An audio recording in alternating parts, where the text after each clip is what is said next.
It's another edition of Thunder Thursday. I'm Mike Sherman, sports editor of the Oklahoman, with our Thundercast. Eric Horn, Darnell Mayberry, columnist Barry Trammell.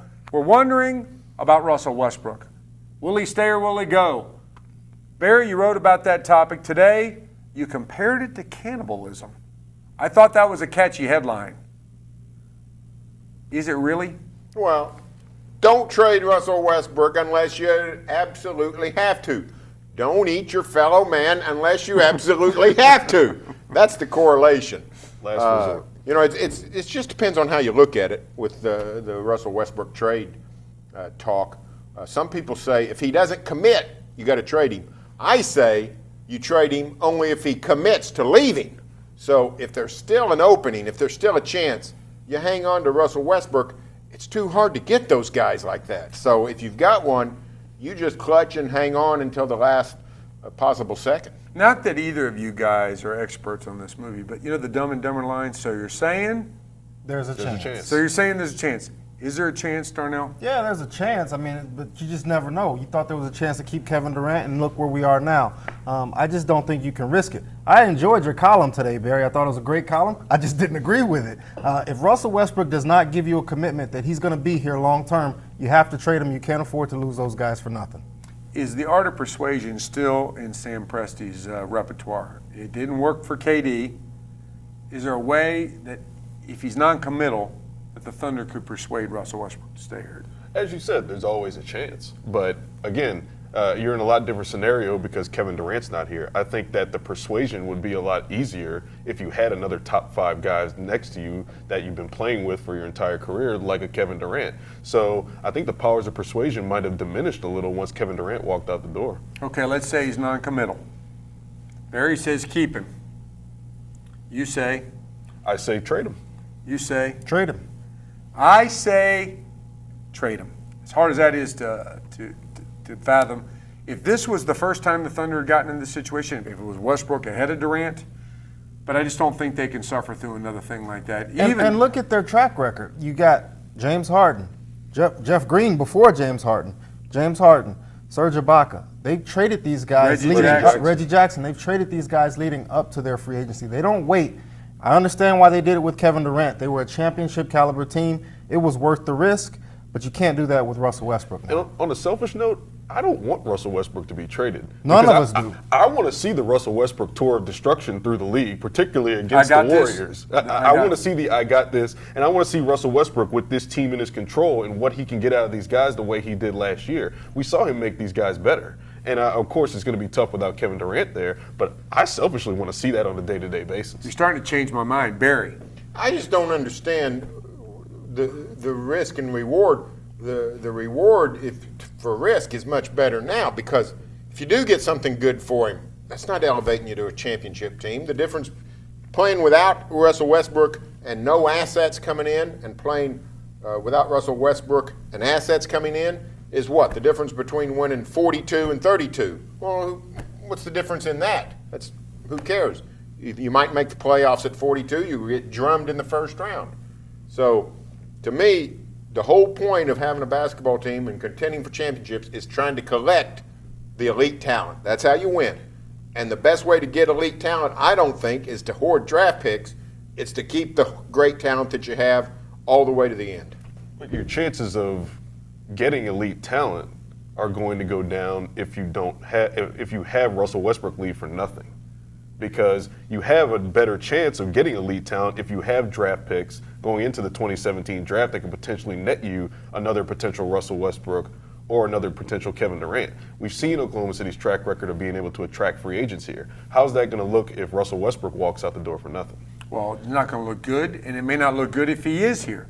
The potential to attract free agents really doesn't matter whether Westbrook stays or goes. They haven't attracted good free agents when they had Kevin Durant and Russell Westbrook. So that's sort of nullified. What about the idea, guys, that this sort of so-called I got you tour, or I got this, not I got you, I got this. Russ goes on one of these rampages, plays with dented faces, plays with all kinds of injuries, does the skip like he did in Washington, and does it through the All-Star break, right up to the trade deadline. is it possible that could increase his trade value? Is it possible that the time that they should wait till after the trade deadline? And what's the pros and cons of waiting? I don't think they should wait. The con is you're going to get a lot less back in return if you have to trade him at the deadline, because everyone in the league then knows that you have to trade him. And I think that that's going to be really troublesome for the Thunder. The pro of trading him now is that a team can get him in the bank early, have him for a full year, convince him, hey, if it's Boston, wherever, the Lakers, here's a place where you want to stay. This is who we are. This is what we do. This is what we're about. You want to re-sign here. Where if you're getting him in February, you don't have as much time to convince him that he needs to re-sign there. I think one of the pros of trading him now is that you're trading a healthy Russell Westbrook. You're going to have a guy, once he starts the season, that we know Russell Westbrook plays hard, and he's going to go 100% when he's out there. He's not going to have Kevin Durant to take that weight off of him offensively. So you run the risk of having Russell Westbrook pick up an injury midseason, and that diminishes his trade value too. Barry, what about waiting? You mean trying to trade him at the trade deadline? Trying to trade him at the Well, trade I mean, deadline. I actually think, RFD makes a good point, which is teams know you got to trade him, but if you go to the trade deadline, you're actually putting some pressure. You've got a deadline on those teams. The pressure goes to those teams, a Boston, a Laker, whoever. They know here comes the deadline. If we're going to do something, we got to do it. So the pressure's both ways. But they also might know that Russell Westbrook might not want to play here. We don't have to trade anything for him. We can just go out and get him in a couple months as a free agent. And that goes back to why I wouldn't trade. Another reason not to trade him in the first place. You're not going to, with his impending free agency, you're not going to get great value. You're not going to get good value for him anyway. Nobody's going to send you the equivalent of Russell Westbrook back. But even more so with him going into free agency, he's got limited. His trade value becomes less. Yeah, Darnell's scenario supposes that this year, or this 10 months or 11 months before free agency, that you're going to be able to sell him on something. If Russell Westbrook, all the rumors all along, the sentiment was that he wanted to go to Los Angeles. If that's where he wants to go, it sounds like the Thunder's only trading partner could be the Clippers or the Lakers. And what incentive would either of those have to trade for him, knowing that he's likely to want to come home anyway? And that's the trouble with potentially Boston, who Howard Beck from Bleacher Report reported that would be the most likely trade partner right now. If Boston trades all those assets and he wants to be on the West Coast, in hometown of LA, why would he re-sign in Boston if he's sent there? And why would Boston give up all of those assets, including high draft picks, for Russell Westbrook if he just wants to go back to the West Coast? I mean, that's my point. That's part of my point is I just don't think people are going to line up, give you a bunch for him. And the other thing I think is this. I'd spend this season, I mean, let's be honest with what happened. I mean, the Golden State Warriors recruited Kevin Durant throughout the year. Now, I'm not saying Steve Kerr or Bob Myers or anybody in management did it, but the players obviously did it. Sell Russell Westbrook on, hey, for the next calendar year, fine, let's identify who we want next summer and let's start recruiting him. Let's show him what we got with the young guys, with Canner and Adams and Oladipo and all those guys, and let's put a bug in his ear. If that's the way the game's going to be played, let's play the game. I asked a question about Kevin Durant that I never had an answer to. Why didn't he ever just come out and say, I want to be here, I anticipate being here? He never said it. Russell Westbrook, his silence right now is deafening. I mean, he's really, I guess, leaving us to read tea leaves on what he feels, and maybe the Thunder knows. But for him as the leader of this team to not come out and say what exactly he's feeling, what he wants, I think that's a bad sign that I think we should all really take a real hard look at. And Eric is actually writing about it for tomorrow's paper, and it's interesting to see what Westbrook will eventually say and why he hasn't said anything to this point. Now, there's two differences. One is Durant didn't say that, you're right, but he said a lot of other stuff. Westbrook doesn't say anything. Westbrook is not interested in saying anything between the months of June and October. He doesn't want to talk to anybody about anything. So his silence is deafening, perhaps. It's also standard operating procedure in good times, bad times, no times. But this is a different time. They've never lost a superstar. Right. And now Russell Westbrook goes from being the co-superstar to the superstar. As the leader, if he's the leader that this team keeps saying he is, you would think that he would go out front and say something, and we haven't heard anything. The one thing we can count on Russell Westbrook is I don't think he's going to change. Circumstances don't really seem to bother him. If he plays terrible, if he plays great, he's the same. He's like Jesus. He's the same yesterday, today, and forever. Russell Westbrook is like Jesus. In Russell Westbrook. Eric, what's the question of your story? What are you writing tomorrow? Darnell alluded to. What's the real focus? Basically, how these guys in the past respond to free agents leaving, whether it's a Damian Lillard or a guy like a Dwayne Wade, how they answer the questions, what's the time frame in which they take to come out and say something, and how they respond to guys leaving. I mean, we had big decisions with LeBron James leaving for Cleveland a year or two ago. You had LaMarcus Aldridge leave for San Antonio just a year ago. And Damian Lillard said it then that he came out and was very candid about some of the conversations he had with LaMarcus Aldridge leading in the free agency, saying that he wasn't pitching this guy. He was just telling him that he'd really like to have him back.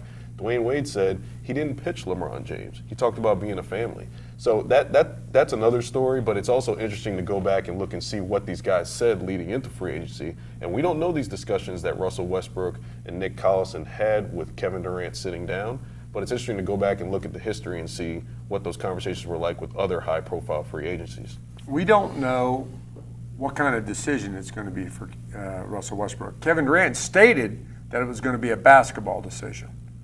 And I know asking us to get inside the mind of Russell Westbrook is a difficult task. But, Darnell, what kind of decision do you think? Is it a lifestyle decision? Is it a straight basketball decision? Because if it's a straight basketball decision, some of those places are already blocked off. He's not going to Golden State. He's not going to Cleveland. Right. And the basketball decisions in Los Angeles or New York are not so good. The basketball decision in Boston's better.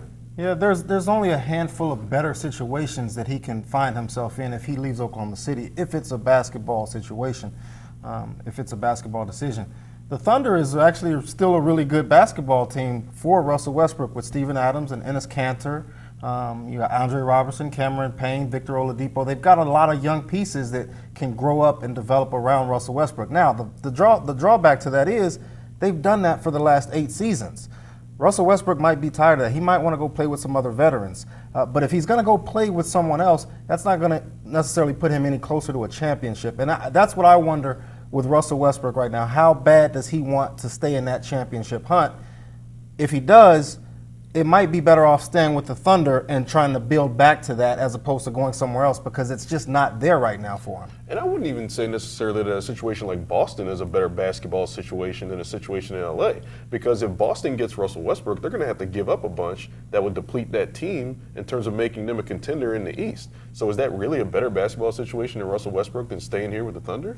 How about, is it the Lakers? I mean, does he, and how interested is Russell Westbrook in babysitting?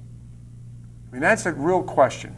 Is he interested? What kind of babysitter is Russell Westbrook Well, is the better question. That seemed like he'd be a great one. Adventures in babysitting. We might find that out this year. Yeah, in Oklahoma City. That's interesting. Does he want to babysit the Thunder? Does he want to babysit D'Angelo Russell? I got to believe D'Angelo Russell might not be there to babysit. They might just let him send him back this way. make a latchkey kid and let him play out in the street. But what the Laker question, that seems to be what's always loomed for Russell Westbrook. If you talk to the folks who didn't think he was a point guard, who didn't think he was ever going to stay, it was always he's going to end up with the Lakers. That's the team that, more than anything, has the need for Russell Westbrook. Barry, how do the Lakers loom in this? Well, I think they're an interesting team because, to me, they have started up the hill. Now, they bottomed out maybe this past season, but climbing up the hill, they actually have 2 or 3 decent young players when you talk about Russell and Ingram and Julius Randle. But they're a long way from title contention.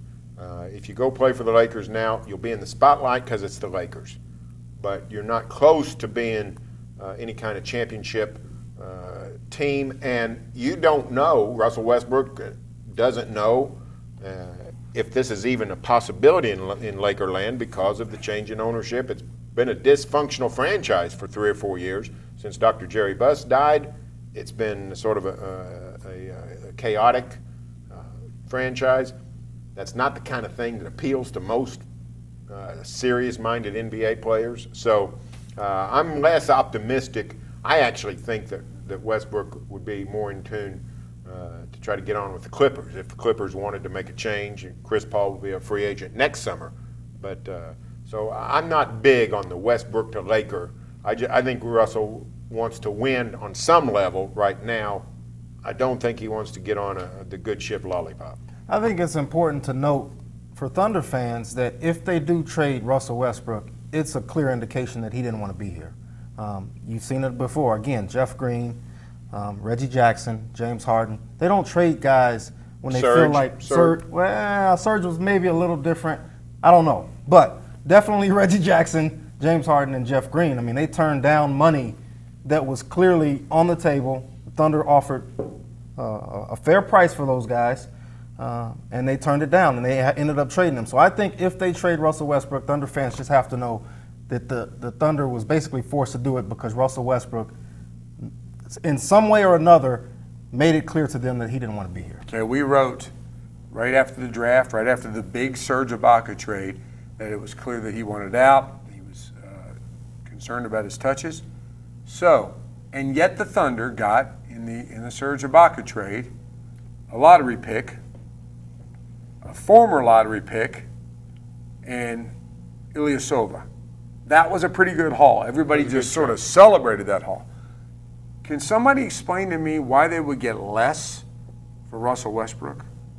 Explain that. Because you would have to give up more, and that's to Barry's point. You would have to give up even more for a 4 or 5, whatever time All-Star, MVP caliber player, a scoring champ in Russell Westbrook. You would have to give up more than what Orlando gave up for Serge Ibaka, and I think that's the hesitation on another team's part. Would you be satisfied if there was a comparable return on Russell Westbrook to what the Thunder got for for Serge Ibaka, Eric?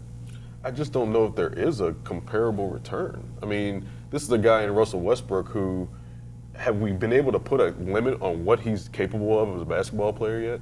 So, I'm just saying, if they got back for Russell Westbrook equal to what they got back from Serge Ibaka. Well, wait, now listen, wait.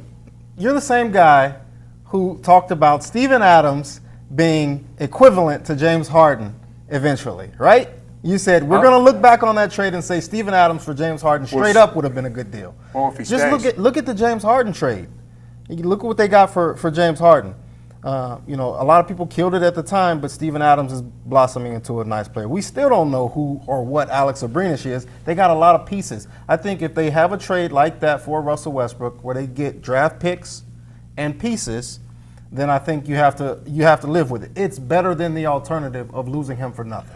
I agree from the sense that you have to throw in picks, and they have to be of the lottery caliber, high lottery, in order for you to get anything close to an even return to Russell Westbrook. Let's say you hypothetically had the same pieces you had in the Serge Ibaka trade. You had an athletic 2-guard, you had a draft pick, and you had a veteran. I want an additional draft pick in what's going to be a top-heavy class, or not a top-heavy class, just a great class overall in 2017, so I can have the potential of drafting another Russell Westbrook or another Kevin Durant. Barry, given this talk that, the leverage clearly is not in the Thunder's favor, given this idea that Westbrook's silence is out there, if you could get, and I don't know what it would be, if you could get the equivalent of a Victor Oladipo, of a lottery pick, and of a rotation player in return right now for Russell Westbrook, would that change your mind at all? No. And Boston could do that. Boston could give one of those Brooklyn picks. Marcus Smart. Could throw in Marcus Smart. And Crowder. Yeah, although I don't think they're going to let go of Crowder. They love Crowder. But Avery Bradley. Isaiah Thomas. If they don't need a point guard if they get Russell Westbrook. So Isaiah Thomas, Marcus Smart, and a lottery pick. I would not do it because while lottery picks are great and everybody hoards them, the idea that a lottery pick is going to produce another Russell Westbrook or another Kevin Durant is a long, long shot. For one, God doesn't make too many of those players.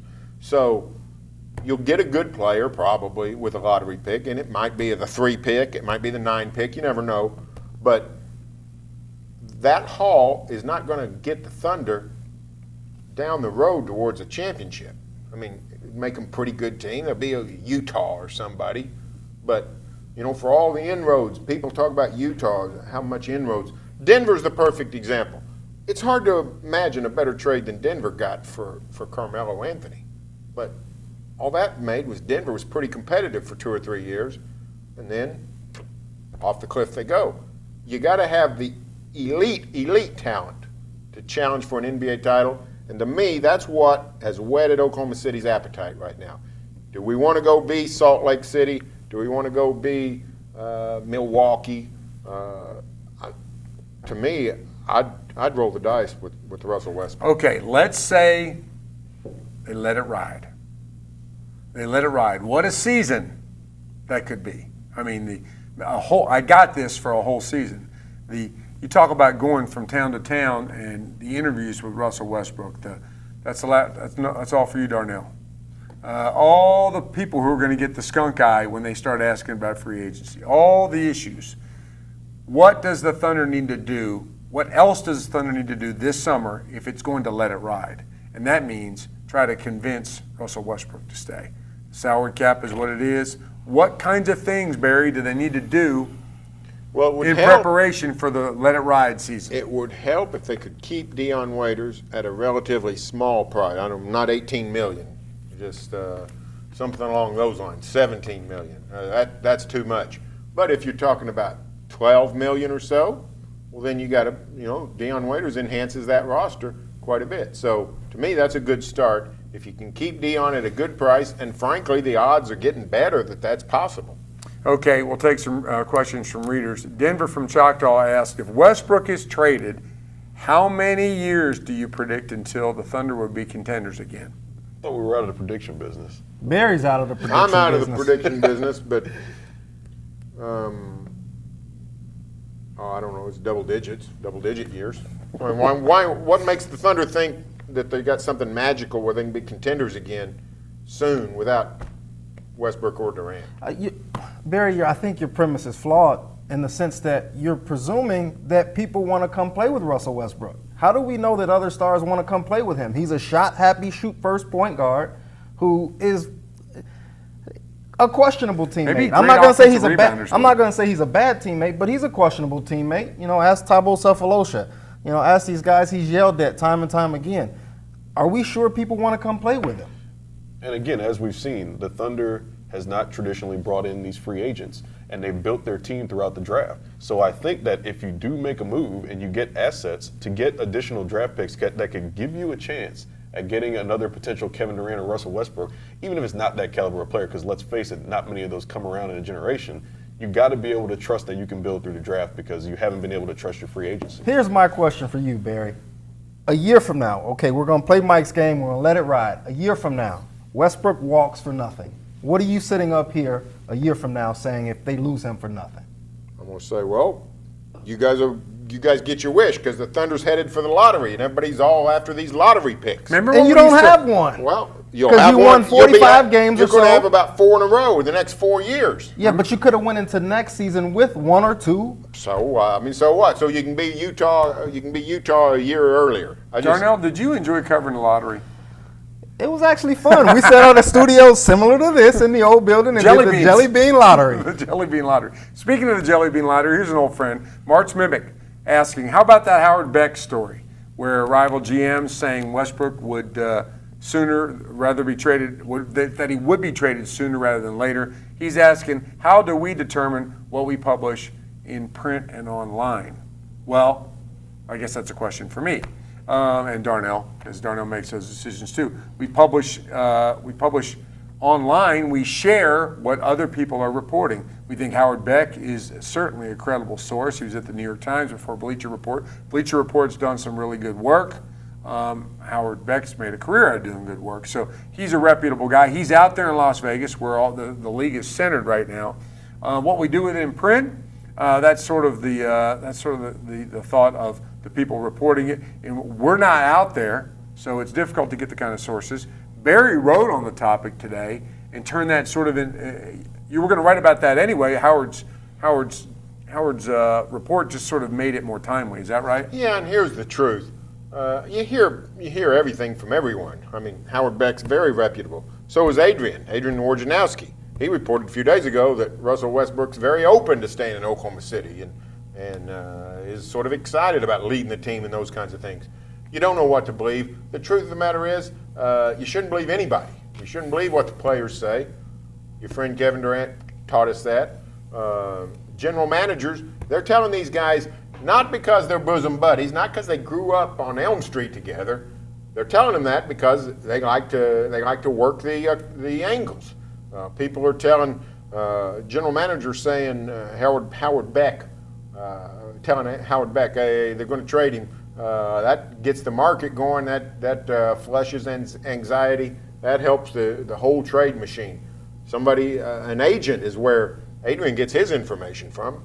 Agents, telling Adrian for their own specific reasons. So the truth of the matter is, it's hard to believe anybody. You just report what people say and don't put a lot of stock in it. Eric's writing about this for Sunday. Question from Steve and Edmond. What will our starting lineup be? I think ours, not ours, right here. What's our starting lineup? But what's the Thunder starting lineup? Let's assume Westbrook is here on opening night. What's the starting lineup? Well, obviously Westbrook at point guard. I would imagine you put Victor Oladipo at shooting guard. You would have, I think you'd put Andre Robertson at small forward or shooting guard. I mean, that was kind of an interchangeable position for the Thunder last year, and Billy Donovan kind of said that was a fluid thing in terms of shooting guard, small forward. I wrote about Ersan Ilyasova being a potential starter at power forward. I might be kind of wavering on that. Maybe put an Enes Kanter out there. But I think Enes Kanter was really comfortable in his role off of the bench, and he was one of the best 6 men in the league last year. And they're going to need that spacing on the floor with a potential three-point shooter in Ilyasova. That Serge Ibaka's not there anymore at the power forward position. How do you guys differ there? I like his starting lineup. I like Oladipo, Robertson, Ilyasova, and then Adams. My question is, do you know something that we don't know? Did you get a call from anyone in particular saying, hey, think about it this way, that make you waver on the Ilyasova at the 4 spot? Well, I just think of the Kanter-Adams combination as being something that could really just hurt people early on in games and late in games in terms of that starting lineup and the chemistry that they're building. But I also think that it puts a lot of stress on Adams to have him having to account for all of Kanter's defensive deficiencies. So it'll be interesting to see how he starts the season defensively. Barry, how do you differ? You've got a lot of options. There's a lot of options here. I'm not crazy about the idea of making Enes Kanter your space creator. The league's best offensive rebounder. You want him 22 feet from the basket. Doesn't make a lot of sense to me. If Dion Waiters comes back, I'm sort of a proponent of going with a 3-guard lineup, messing with teams. Waiters, Oladipo, Westbrook. Those are 3 athletic, physical, offensively efficient guards who are defensively versatile. I mean, they can't guard Kevin Durant for long stretches. It'd be fun watching Dion Waiters try. But it would be fun watching those guys. We know Westbrook and Waiters like challenges. Yep. Now, I don't know about Victor Oladipo, but he does. Well, there you go. And here's the other thing about it. Even if you have trouble matching up with taller wingmen, those taller wingmen got to guard one of those 3. So to me, that creates an interesting situation. You could also go with Anthony Morrow. He get killed on defense, but he'll space the floor. And he can score. If Anthony Morrow, he's like Enes Kanter. If Anthony Morrow plays, he scores. And this team might need some offense. So, but Kanter and Adams have to end up playing together. Whether they start, finish, in the middle, doesn't matter. They're 2 of your 4 best players. They're going to have to play a lot together. You're going to have to live with it. We talked about Westbrook ad nauseum, and we will continue to talk about Westbrook. Last question. This comes from James in Lawton. Is Blake Griffin to the Thunder a long shot?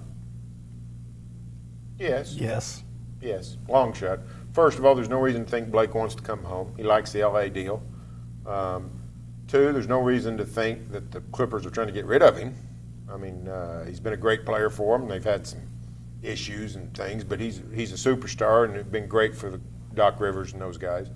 And 3, you'd have to have a deal where Blake wants to be here, and I assume it might involve a trade situation with Westbrook going out there. So it seems like a tough puzzle to piece together. Can you think of a scenario where it would happen, Darnell? The only thing that I would think of is that the Clippers have pretty much plateaued. You know, they're not getting any better than the 4th, 5th seed in the West. They're not contending for championships. And Doc Rivers, as the coach and GM, whatever you want to call him, he might have a decision to make in terms of what we do with this roster. And Blake Griffin is your biggest chip in terms of trading something to get something back and starting not over, but starting different, doing it a different way.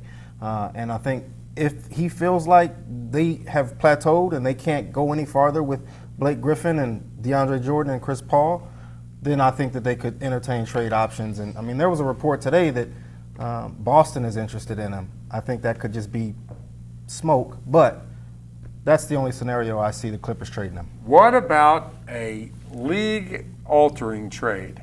With Chris Paul going to Cleveland, Blake Griffin going to Oklahoma City, Russell Westbrook going to the Clippers, and a bunch of draft picks, lottery picks coming to Oklahoma City. You've been spending too much time on the trade machine. Who's got Not enough time, Who's got actually. lottery picks in that group? Well, none of them. The Boston's. It had to be, might have to be a 4-team. What's or a Kyrie 5-team. Irving got to say about all this? Might have to throw another team in there.